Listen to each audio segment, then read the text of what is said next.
Esse do nosso povo. A Rádio Comunidade. Agora na Difusora 95. 12:04, boa tarde. Nós estamos chegando, hein? Hoje é quarta-feira, é dia 20, aliás, 30, né?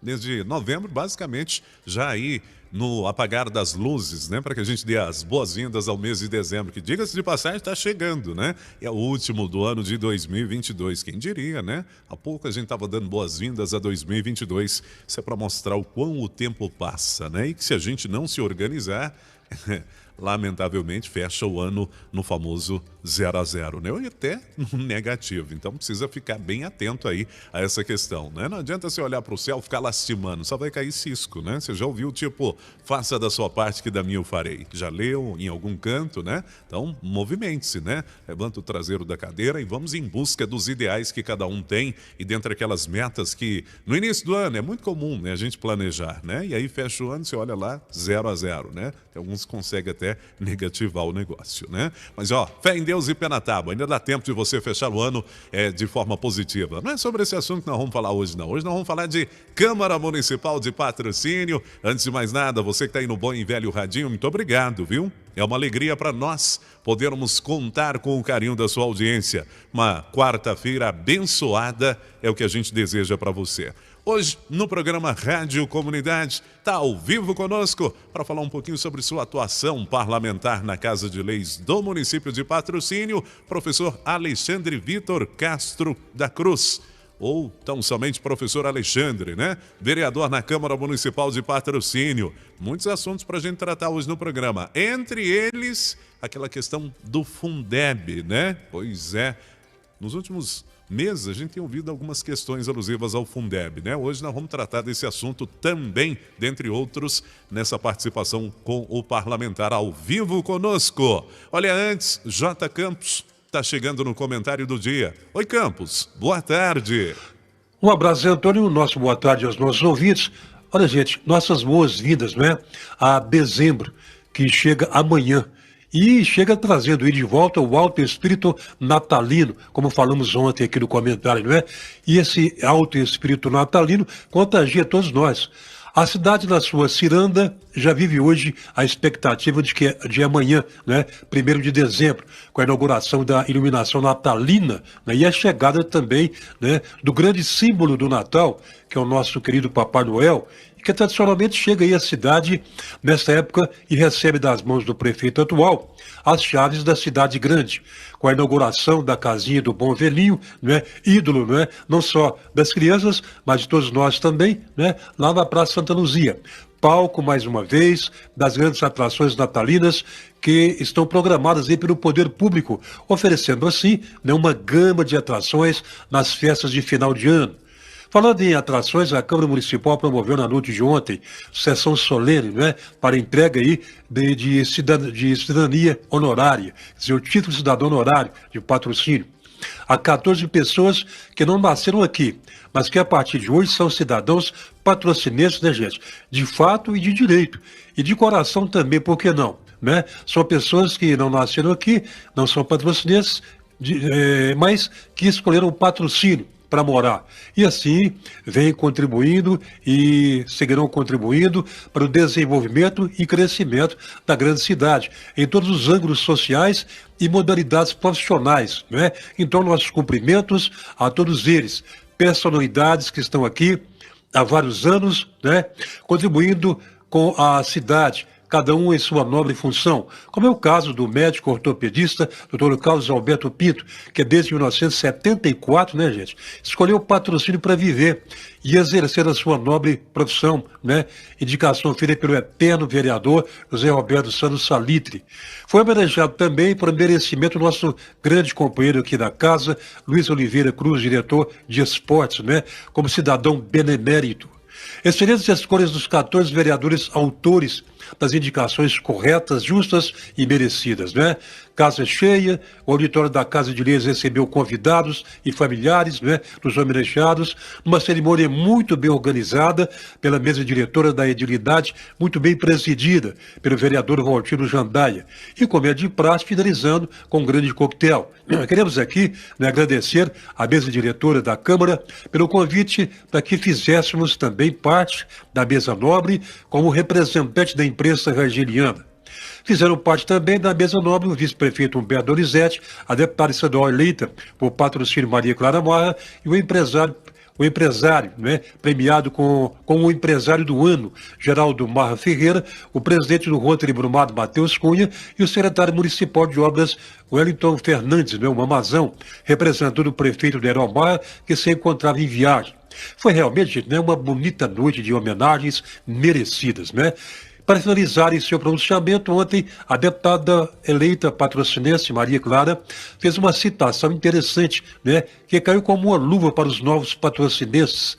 Ela disse o seguinte, né, demonstrando aí o amor à sua cidade. Disse o seguinte: de dia, Nova York, né, de noite, Paris, e para uma vida toda, patrocínio. Bom, nós ficamos por aqui com o nosso comentário do dia de hoje. Seremos de volta amanhã, se Deus quiser, nesse mesmo horário. Todos um abraço, boa tarde e até lá.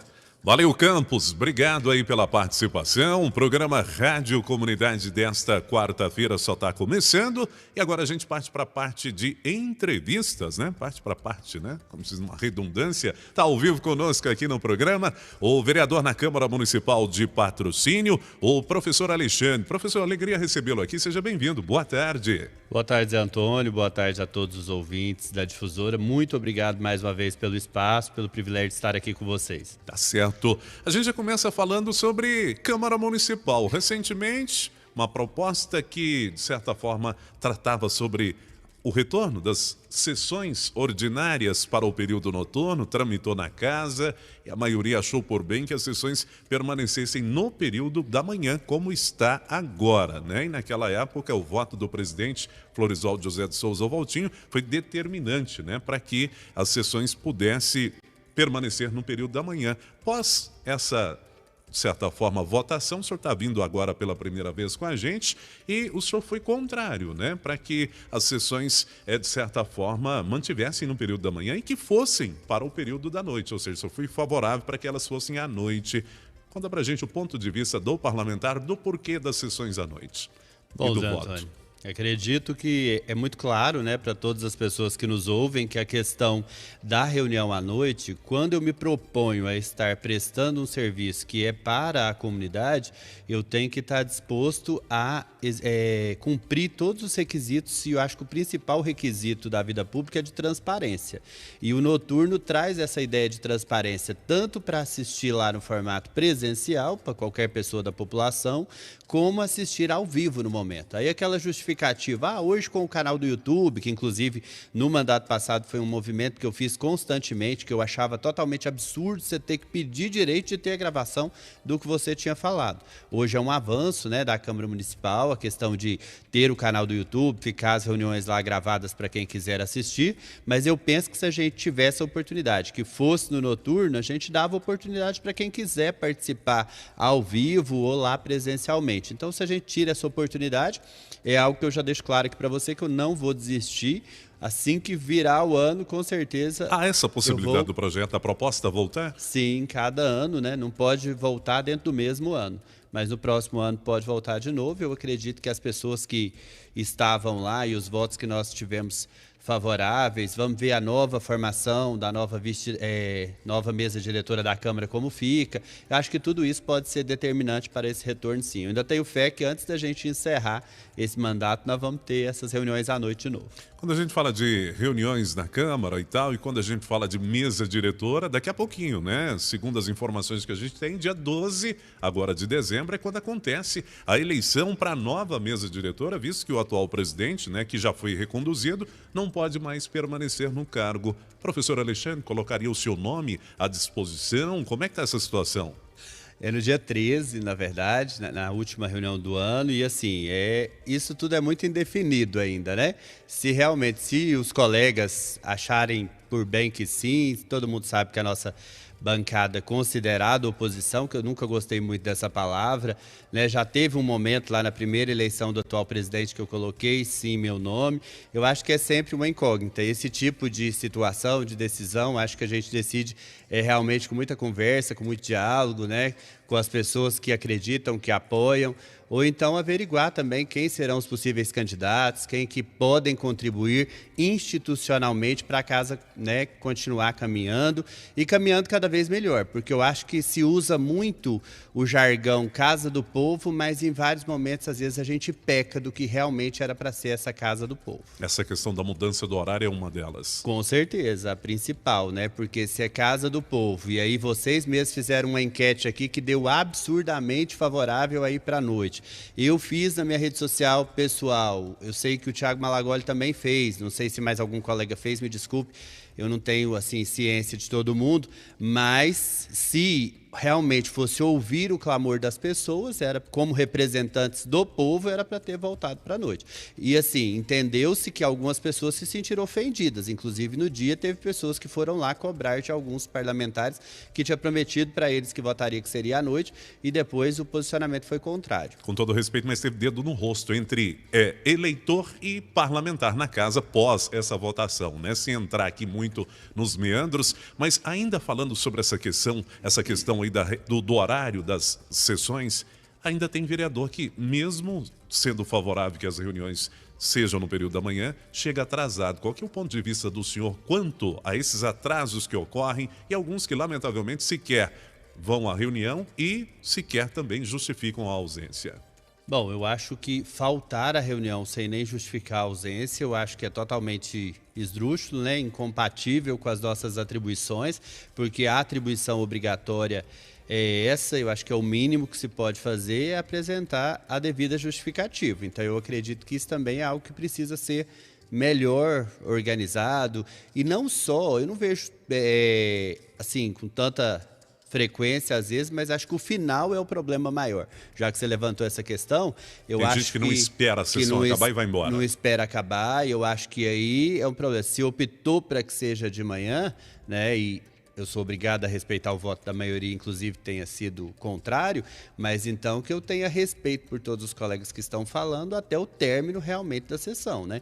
E eu acho que a questão de ser à noite colaboraria até nisso, porque a pessoa se sentiria envergonhada de ficar o tempo todo mexendo no celular, de não prestar atenção no que o colega está falando, de sair mais cedo. Eu acho que tudo isso são questões assim posturais que nós, como parlamentares, como seres humanos, porque o parlamentar é uma função que é passageira, de 4 em 4 anos, ou se é reconduzido, ou sai porque se quer, ou é reprovado pela população, isso é muito natural, o cargo é passageiro.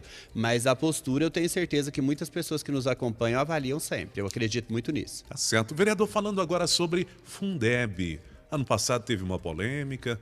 Em 2022, a gente já está vendo aí algumas rusgas nas redes sociais, alguns servidores até perguntando sobre a questão do Fundeb e tal, rateio do Fundeb.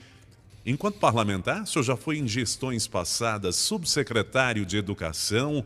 Qual que é a visão do senhor sobre essa questão do Fundeb e como mesmo está sendo tratado até agora pelo município?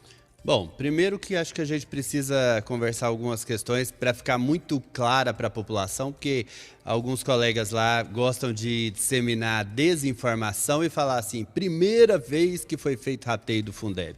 Acho que o que precisa se refletir é conversar com um professor da rede efetivo que trabalhava no município desde 2008 e trabalhou até 2016, para esse professor poder assegurar e mostrar um contra-cheque de 2008 e 2016, demonstrando que ele teve um aumento de 300% no prazo de 8 anos. Isso é fato? Isso é fato e qualquer pessoa pode comprovar, qualquer professor efetivo pode comprovar. Agora, o que precisa ser observado é que o rateio do Fundeb não é porque está sendo bonzinho, não é porque o prefeito foi bom, é porque existem limites, inclusive constitucionais, que precisam ser cumpridos, porque além do Fundeb, nós temos a questão dos royalties do petróleo, além disso, nós temos os 25%, que dentro deles tem ali uma parcela do Fundeb, porque como ele também é recurso de transferência direta, tem uma fatia dele que vai para os 25%, mas se a gente analisar isso tudo, eu trouxe aqui uma planilha que inclusive ontem eu demonstrei na Câmara, que ela demonstra que houve uma fala meio distorcida de alguns colegas nos últimos dias que falou assim, perdeu-se 1 milhão por mês por causa da desoneração do ICMS. Assim, com todo respeito à fala de todo mundo, mas aqui está perfeitamente comprovado, quem quiser uma cópia depois, que não houve a perda de 1 milhão por mês. O que houve foi, de janeiro a julho, um acréscimo, né, constante, que foi de 53 mil, 428 mil, 836 mil, mais de 900 mil, mais de 1 milhão 250, mais de 1 milhão e 40.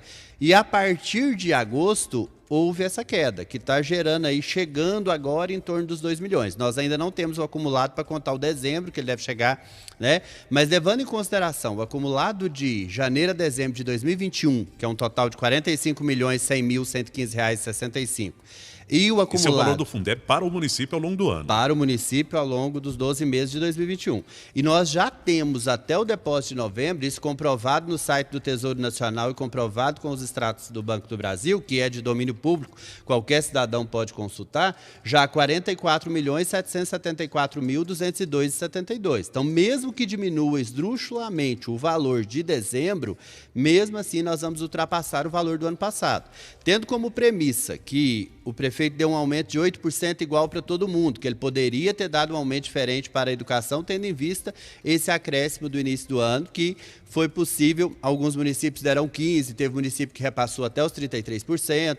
O município, em 2016, pagava o piso nacional para professores, mesmo sem fazer as 40 horas, pela carga horária proporcional, que é de 29 horas dos professores do município de P1 e Educação Infantil, e de P2 é 22 horas. Outra coisa, que é outro calcanhar de Aquiles que muito se discutiu esse ano, a questão das antigas monitoras que se tornaram educadoras infantis a partir do próximo ano.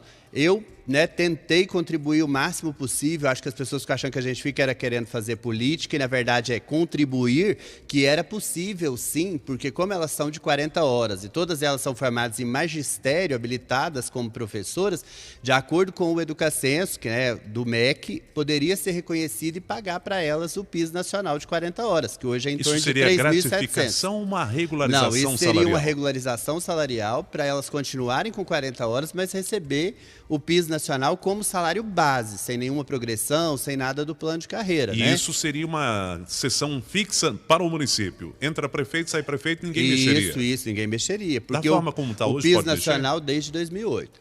O que eu entendo, inclusive tem algumas visões diferentes, e eu não sou advogado, mas eu entendo, de acordo com os meus estudos, que o que é gratificação, num caso de problema do município, problema financeiro, qualquer coisa, a gratificação pode ser retirada, ela não é salário.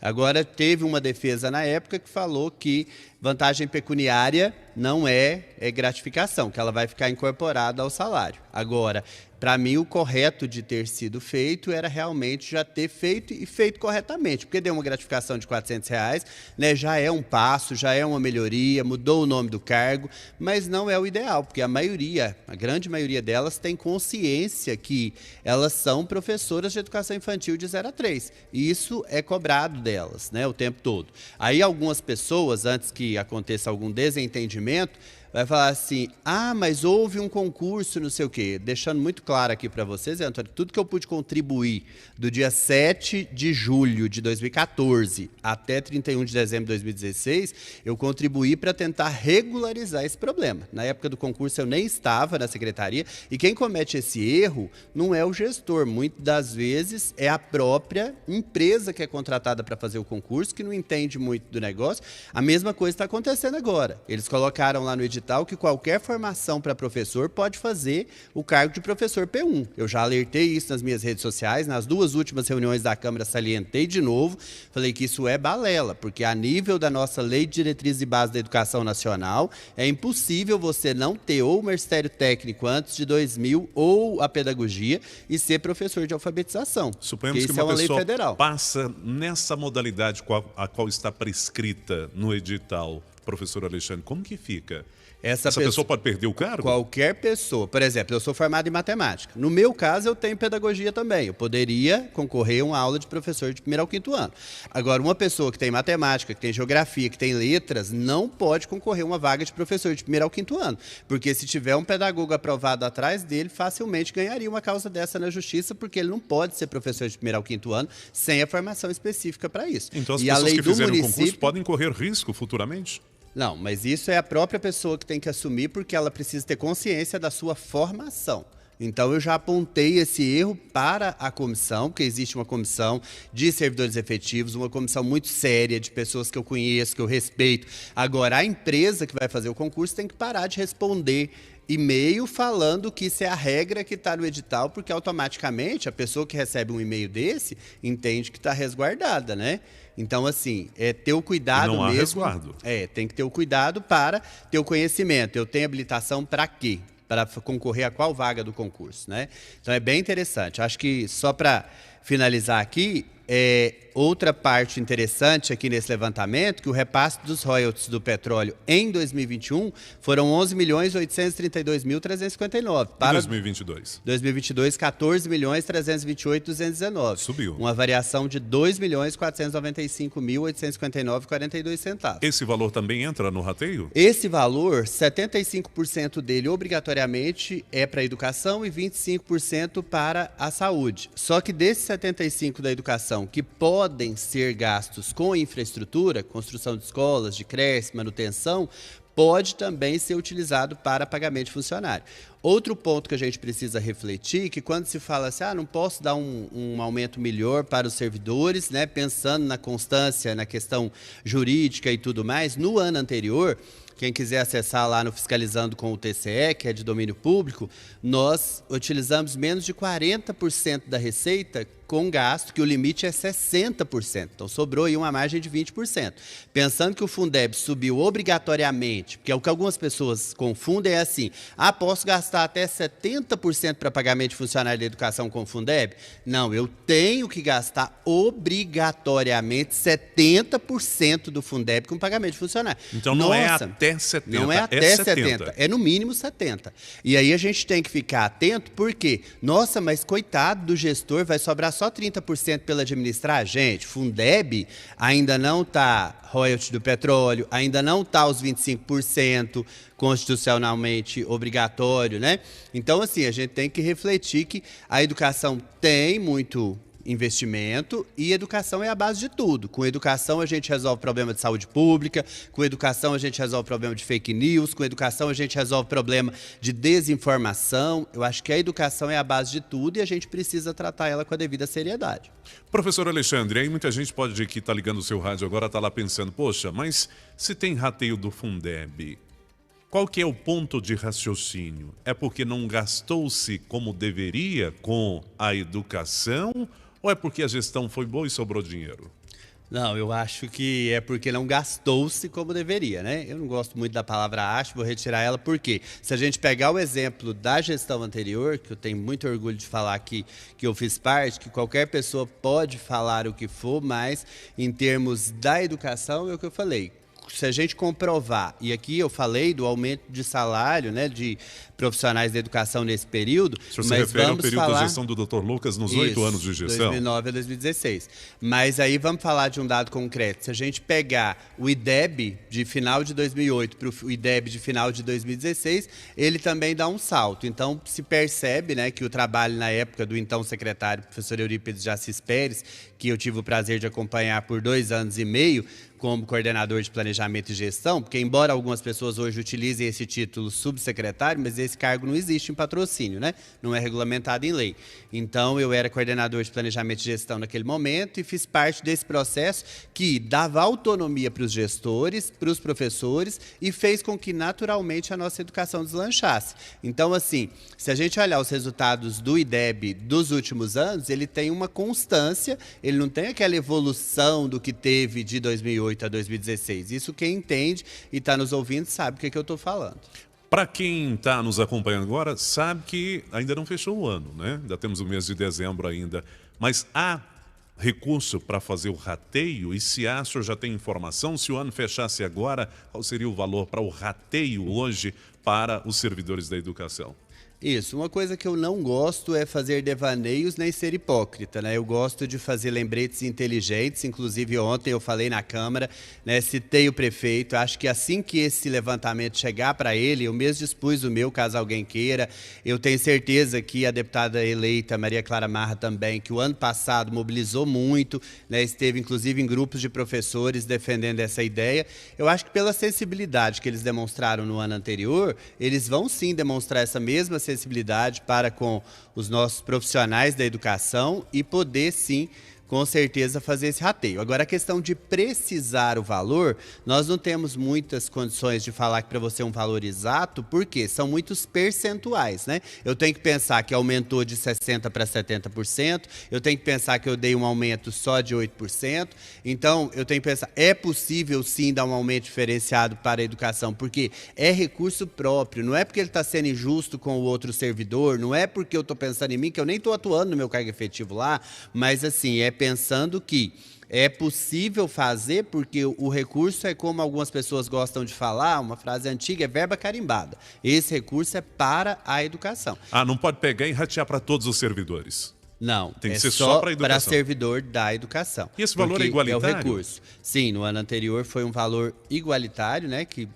gerou em torno de mais de R$2.000, se não me engano, para todos os servidores da educação. Isso independentemente do grau de escolaridade? Independentemente do grau de escolaridade. Eu só tenho uma observação a fazer ao ano anterior sobre a questão do ser por pessoa, por CPF, né? Acho que isso foi o único erro que a gente poderia apontar, porque eu parabenizo do rateio ter sido feito, acredito que vai ser de novo, mas o erro foi a pessoa que tem 2 concursos, né?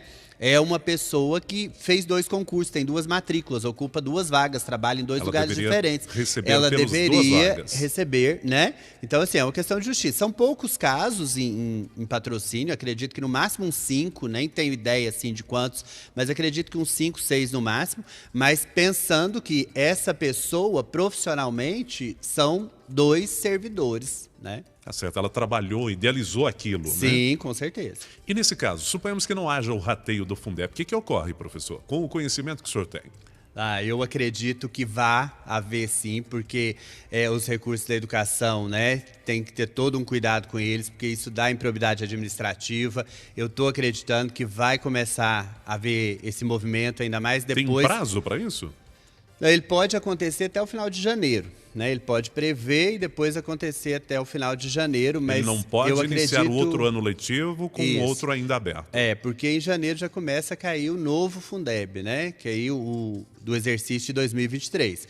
Então eu acredito que vai haver sim a sensibilidade, né, do prefeito, da sua gestão, da deputada eleita também, que no ano passado, na situação de pré-candidata, colaborou muito. Então, nós estamos contando com todos eles. Eu falei lá na Câmara ontem e repito, com a maior tranquilidade, inclusive a cumprimentei lá ontem, parabenizei, porque eu acho que nós tínhamos 3 candidatos a deputado estadual de patrocínio, né? Eu tive a felicidade da minha deputada federal ser eleita, mas acho que agora nós temos mais a estar unidos para o bem de todos. E investir em educação, com certeza, é um passo para o bem de todos, sim. Porque todo mundo tem um filho, tem um amigo, se não é servidor, mas a comunidade vai ficar feliz. Além da injeção de ânimo na economia do município, né? Porque isso também é investido aqui dentro do nosso município. Vereador, falando de uma outra situação que tramitou, diga-se de passagem, pelo menos foi apresentado na Casa de Leis durante a 38ª sessão ordinária, realizada no último dia 29, foi o processo de lei de número 580/2022, oriundo do PL número 34/2022, que autoriza o Poder Executivo a contratar a operação de crédito com o Banco do Brasil, S.A., com a garantia da União e da outras providências, matéria de autoria do prefeito. Trocando em miúdos, é aquele dinheiro para que haja revitalização da avenida, que tem vários nomes, né? Tem titulações, são 3 titulações, se pegarmos ali a partir do bairro Santa Terezinha, né? Até chegar ali no bairro Morada Nova, tem João Furtado de Oliveira, né? Dom José André de Coimbra e também Altino Guimarães, para a revitalização daquelas. São 35 milhões para pagamento em 10 anos, são 120 prestações com 6 meses de carência. O senhor já se manifestou sobre esse projeto, embora ele ainda não de certa forma, tramitou para votação. Qual que é o posicionamento do senhor diante ao mesmo? Isso, ele foi apenas tramitado, inclusive eu postei ontem nas minhas redes sociais pedindo uma opinião da população, porque eu, enquanto cidadão, compreendo perfeitamente que é uma obra inevitável, vai ser uma obra louvável, mas aí eu quero convidar você e quem está nos ouvindo novamente ir lá no Fiscalizando com o TCE, que é o Tribunal de Contas do Estado de Minas Gerais, porque lá demonstra que o nosso orçamento de 2021, já fechado, mostrado lá no Tribunal de Contas do Estado de Minas Gerais, demonstra que nós tivemos aí uma receita acima de 400 milhões e uma despesa de menor do que 360 milhões. Então nós temos... O senhor fala do orçamento do ano passado. Do ano passado. Então nós temos um superávit. O que é o superávit? Dinheiro que sobrou em conta, que tem que estar aplicado reserva. De alguma forma. É uma reserva. Um superávit de mais de 50 milhões. Então, parabéns por isso. Isso é fato? Isso é fato, está lá, quem quiser acessar, né, fiscalizando com o tce.com.br, você escolhe o município, o ano, já aparece lá os gráficos bonitinho, é super didático, bem fácil para qualquer cidadão entender. E aí é bem simples a gente perceber o quão boa é essa gestão, já que a gente tem dinheiro sobrando, um superávit de 50 milhões em 2021. Uma receita estimada para 2023 de 600 milhões, que a gente aprovou recentemente agora a lei orçamentária. Então, importante repensar, porque, como representante do povo, eu não posso aqui cometer um devaneio e simplesmente falar, sou terminantemente contrário, mas eu acho que o empréstimo nós temos que repensar e ser demonstrado. Eu acho que tudo é conversado. O projeto veio de 3 páginas, inclusive eu trouxe uma cópia dele aqui. Eu acho que precisa falar o impacto financeiro, tem que demonstrar esse superávit, tem que demonstrar o porquê de um empréstimo, se existe realmente, né, essa gestão tão robusta e que tem esse dinheiro aplicado. Então vamos fazer tudo com bastante transparência, que tudo fica mais tranquilo e todo mundo vai ser favorável, né? Então, o meu posicionamento ainda não está fechado, porque a favor da obra em si, com certeza eu sou favorável e vejo como uma obra louvável, inevitável, que a população espera há décadas. Mas aí, como ela vai ser feita, e a gente precisa de um pouco mais de transparência na ação. O senhor acha que com essa declaração do Tribunal de Contas de 50 milhões de restos do orçamento do ano passado, o município não precisaria, então, de contratar esse empréstimo de 35 milhões? Eu entendo que não, ou então precisa soltar uma nota, explicar em que já foi gasto esses 50 milhões do ano anterior, né? Porque se é um superávit, sobrou de um exercício para o outro, ele tem que estar aplicado. Então, a gente tem que vereador, pensar... o senhor pode requerer informações. O senhor já requereu informação alusiva a esses 50 milhões? Normalmente, a maioria dos nossos requerimentos de informação na Câmara, praticamente todos são negados. Então, eu estou esperando que, inclusive, o colega lá, o Thiago Malagoli, né, pediu ontem, em plenário lá, que fosse apresentada essa questão do impacto financeiro, dos recursos, da questão da transparência. Então, até em respeito a ele, né, não fiz documentalmente, mas caso não aconteça agora, antes da última reunião, com certeza eu vou apresentar esse requerimento, sim. É bom deixar claro que essa matéria está indo para a Casa de Leis e é apenas pedindo uma autorização. Vocês, enquanto parlamentares, não podem deliberar sobre a forma como o empréstimo está vindo, né? Ele é aquilo, ou vocês aprovam ou vocês desaprovam, isso, né? Aprovam ou não. Não tem a possibilidade de fazer, diminuir, né, parcelas, não, nada. Não. O que pode é, se houver uma sensibilidade, de demonstrar que é possível um valor menor, mas isso por parte do Executivo. O vereador não tem autonomia nenhuma em matéria financeira, principalmente relacionada a obras. Tá certo. Bom, pela matéria que chegou à Casa de Leis, me corrija, vereador, se porventura tiver um pouco diferente do que está de fato lá na casa, são um empréstimo, né, de 35 milhões de reais para pagamento em 10 anos, serão 120 parcelas, né, 120 prestações e com carência de 6 meses, né? Se a gente for fazer uma conta rápida aqui, se esse empréstimo for feito agora, já em dezembro, com 6 meses de carência, o município só começa a pagar a partir de junho, no mais tardar julho do ano que vem, né? Então, 1 ano e meio dentro da atual gestão. O restante dos pagamentos, as demais parcelas, já virão para outro gestor no município de Patrocínio, é isso? Isso, com certeza. Ficariam 8 anos e meio, né, para essa nova gestão, que a gente não sabe quem é, e eu acho Preocupante também pensar a longo prazo. Nós tivemos aí uma grande venda de imóveis do município, então fazer uma dívida a longo prazo assim, eu não sei até que ponto pode ser saudável, né? Com certeza pessoas que são antenadas aí na economia pode até refletir melhor que eu sobre o assunto, mas eu não vejo assim com bons olhos. Se realmente fosse necessário, a única forma de fazer a construção fosse adquirindo esse empréstimo, pode até que eu seria, mas vamos pensar, e a sociedade, quem está nos ouvindo, qual é o clamor de vocês, né? Por que a gente então não cobrar um pouco mais de transparência para perceber onde está esse orçamento que é tão bom, tão robusto, que inclusive apresentou um superávit em 2021 para 2022 e vem com um aumento maior ainda, que é de 600 milhões. Ainda tem a questão do valor que ele pode transitar, que é os 30% que todo ano a Câmara autoriza. Eu acho um valor bem inflado, bem grande, que quando você pensa em 600 milhões e joga aí 30%, você está falando de 180 milhões que ele pode transitar de um lugar para outro. Não vejo isso de forma muito saudável também.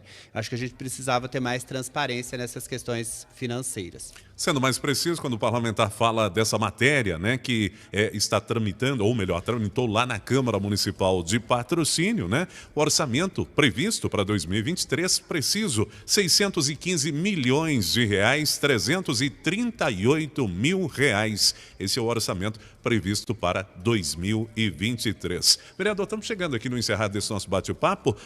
Inclusive, nessa semana, o prefeito Deral Moreira Marra deu uma coletiva falando sobre questão de animais e tal. O Canil Municipal, recentemente, o senhor levantou a voz lá numa reunião mais distante, falando sobre recolhimento de animais. Qual é o ponto de vista do senhor? E já de antemão, obrigado por ter estado aqui conosco.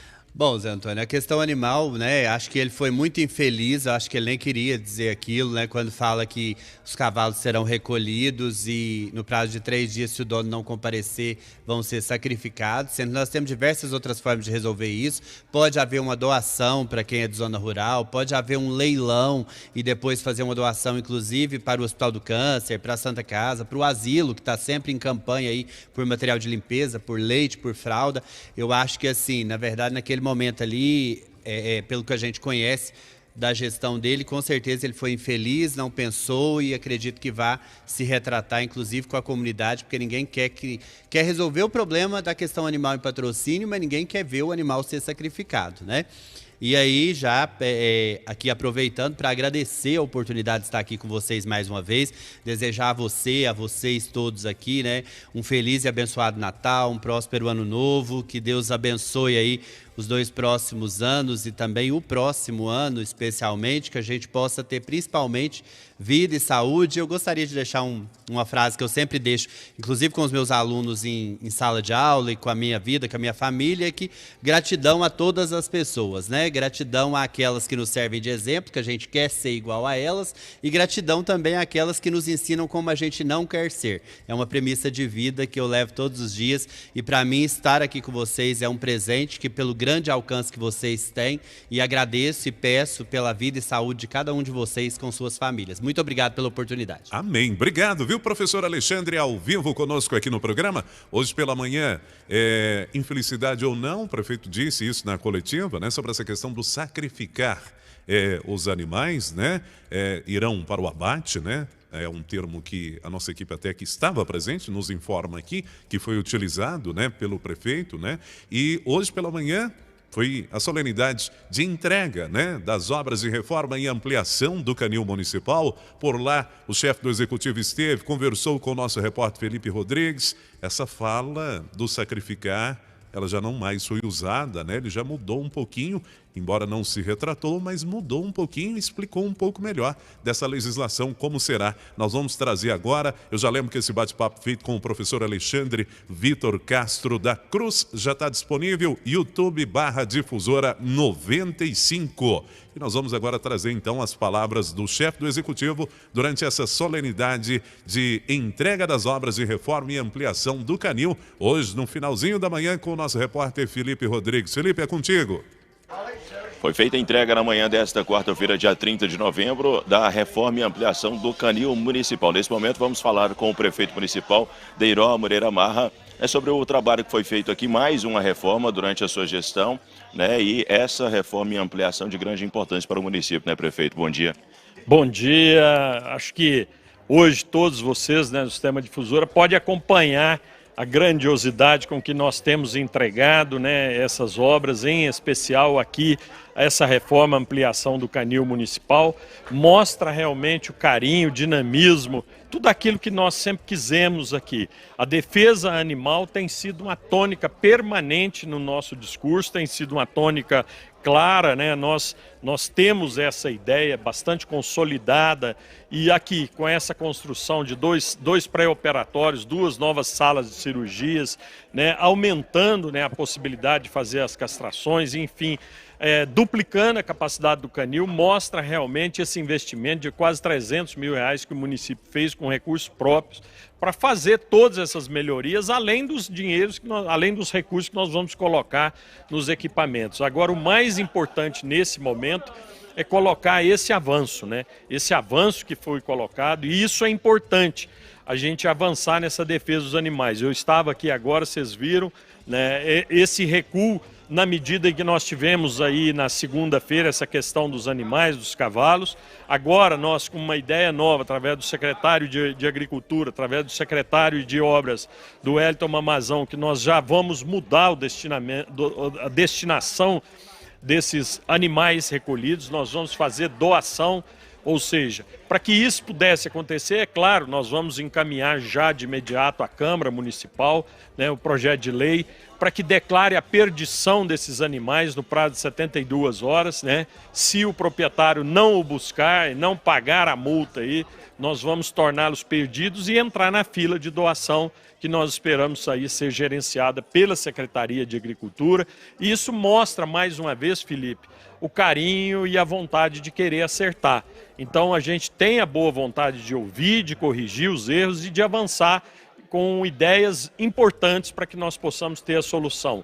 Não adianta a gente chegar e dizer, olha, não tem problema nenhum, não tem cavalo solto nenhum, não tem nada. Não, tem muito problema nesta área, mas nós temos coragem de enfrentar e resolver ouvindo a comunidade e, acima de tudo, ouvindo as pessoas que querem o bem dos animais. Esses animais que serão retirados das ruas, né, vão ficar por esse prazo de 72 horas em que local, prefeito? Nós temos 2 definições, o secretário está analisando se poderá ser uma parceria através do sindicato, que tem essa possibilidade, nós temos a possibilidade de ter imóveis, né, alocados pela própria prefeitura, enfim, terá toda a condição de recebê-los, assim como nós temos aqui hoje no canil para receber os cães, gatos, enfim.